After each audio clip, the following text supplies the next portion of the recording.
Hello दोस्तों, मैं विजय भारद्वाज। आप सभी लोगों का हमारे यूट्यूब चैनल में बहुत बहुत स्वागत है। आज हम लोग देखने वाले हैं उत्तर प्रदेश के कृषि विशेषताओं के बारे में। पहला क्वेश्चन है, उत्तर प्रदेश को कुल कितने पारिस्थितिकी क्षेत्रों में बांटा गया है? उत्तर प्रदेश को कुल कितने पारिस्थितिकी क्षेत्रों में बांटा गया है? ए ऑप्शन है 28, बी ऑप्शन है 25, सी ऑप्शन है 20 और डी ऑप्शन है 16।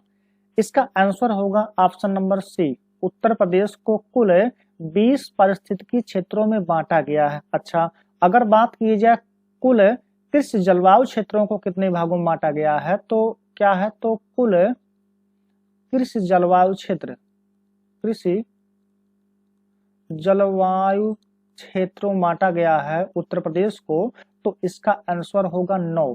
ठीक, तो कुल 20 पारिस्थितिकी क्षेत्रों में बांटा गया है और कुल अगर कृषि जलवायु क्षेत्रों की बात किया जाए तो 9 क्षेत्रों में बांटा गया है। उत्तर प्रदेश में कृषि को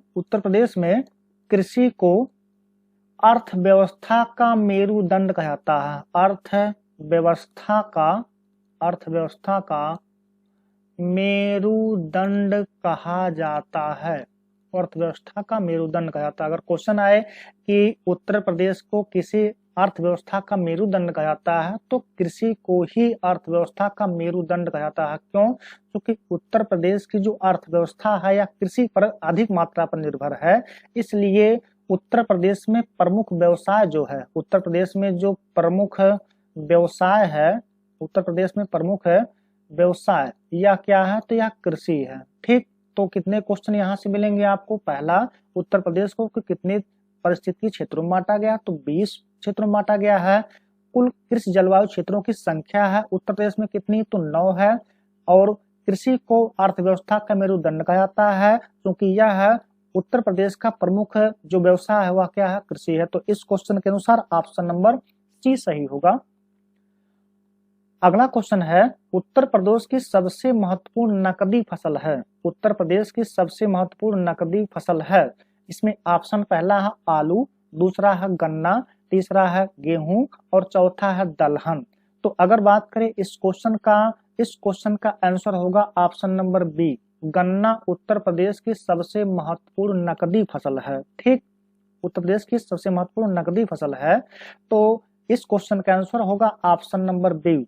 और गेहूं जो है, यहाँ पर गेहूं आपको दिख रहा है ऑप्शन में, गेहूं उत्तर प्रदेश राज्य की प्रमुख फसल है। गेहूं उत्तर प्रदेश राज्य की प्रमुख फसल है। ठीक, और सर्वाधिक उत्पादकता की अगर बात करें गेहूं की, तो यह होता है गंगा और घाघरा के दोआब क्षेत्रों में सबसे ज्यादा गेहूं का उत्पादन होता है। ठीक, इस क्वेश्चन का आंसर ऑप्शन नंबर सी होगा। क्वेश्चन है, उत्तर प्रदेश की प्रमुख वाणिज्य फसल है, मतलब ऐसी कौन सी फसल है जो बेचा जाता हो? कपास, जूट, गन्ना और चौथा है तिलहन। तिलहन मतलब जो आपके तेल देते हैं, मतलब जिससे तेल निकलता है, उनको तिलहन ही फसल कहा जाता है। इस क्वेश्चन का आंसर होगा ऑप्शन नंबर सी गन्ना। गन्ना जो है यह है उत्तर प्रदेश की सबसे वाणिज्यिक फसल है, क्योंकि कपास का उत्पादन तो बहुत ज्यादा होता नहीं है, जूट का भी उत्पादन नहीं होता, तिलहन का फिलहाल होता है, लेकिन सबसे अधिक मात्रा में अगर वाणिज्य की बात किया जाए तो किसका होता है? गन्ने का होता है। इसलिए इस क्वेश्चन का आंसर होगा ऑप्शन नंबर सी। अगला क्वेश्चन है, उत्तर प्रदेश शासन ने एग्रो पार्क स्थापित किए हैं। उत्तर प्रदेश शासन ने एग्रो पार्क स्थापित किए हैं। इसमें ऑप्शन दिया है, ए है हापुड़ में, बी है लखनऊ में, सी है सहारनपुर में और डी है वाराणसी में। और ए जो ऑप्शन है उसमें दिया है 1, 2, इसका मतलब हापुड़ लखनऊ। बी जो है 1, 3, इसका मतलब हापुड़ सहारनपुर। और सी जो है 1, 2, 3, यानी इसका मतलब ऊपर वाले तीनों हापुड़, लखनऊ, सहारनपुर। और जो डी दिया है उसमें 1, 2, 3, 4, मतलब डी का कहना है कि हापुड़ में भी है, लखनऊ में भी है, सहारनपुर में है, वाराणसी में भी है। तो इस क्वेश्चन का आंसर हो जाएगा ऑप्शन नंबर डी। जो उत्तर प्रदेश शासन ने एग्रो पार्क स्थापित किए हैं, हापुड़ में भी है, लखनऊ में भी है, सहारनपुर में भी है और वाराणसी में भी है। तो इस क्वेश्चन का आंसर हो जाएगा ऑप्शन नंबर डी। अगला क्वेश्चन है, उत्तर प्रदेश में सीमांत कृषक किसे कहा गया है? उत्तर प्रदेश में कौन ऐसे व्यक्ति आते हैं जिनको सीमांत कृषक कहा जाता है? पहला ऑप्शन है ए एकड़ से कम भूमि वालों को, बी ऑप्शन है 1 हेक्टेयर से कम भूमि वालों को, सी ऑप्शन है 2 हेक्टेयर से कम भूमि वालों को, और डी ऑप्शन है 2.5 हेक्टेयर से कम भूमि वालों को। तो इसका आंसर हो जाएगा ऑप्शन नंबर बी, 1 हेक्टेयर से जिस किसी किसान के पास कम भूमि है वह सीमांत कृषक के अंतर्गत आता है। तो इसका आंसर हो जाएगा ऑप्शन नंबर बी।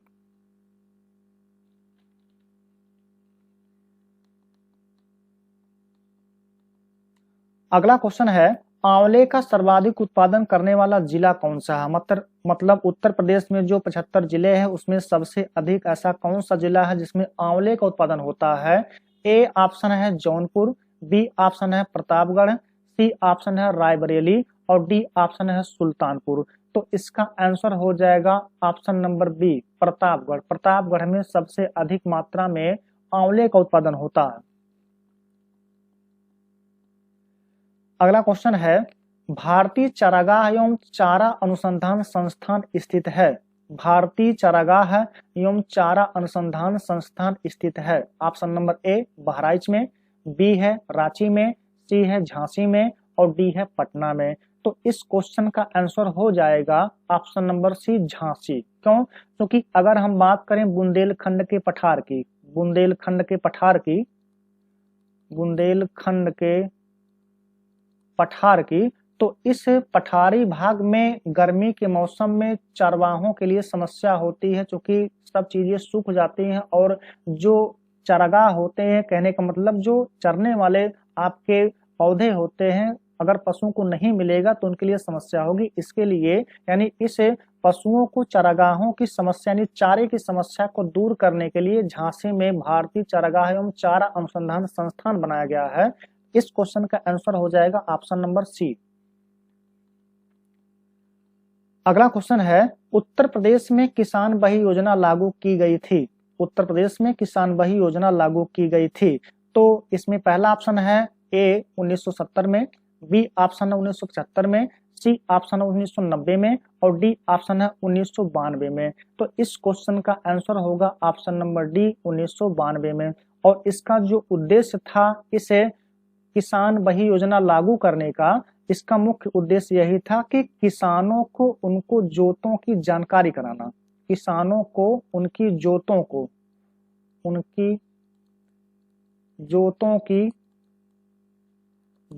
की जानकारी कराना, इसी का सबसे महत्वपूर्ण उद्देश्य था। ठीक, इस क्वेश्चन के अनुसार ऑप्शन नंबर डी सही होगा। अगला क्वेश्चन है, उत्तर प्रदेश में किसान मित्र योजना की शुरुआत कब की गई थी? किसान मित्र योजना की शुरुआत उत्तर प्रदेश में कब की गई थी?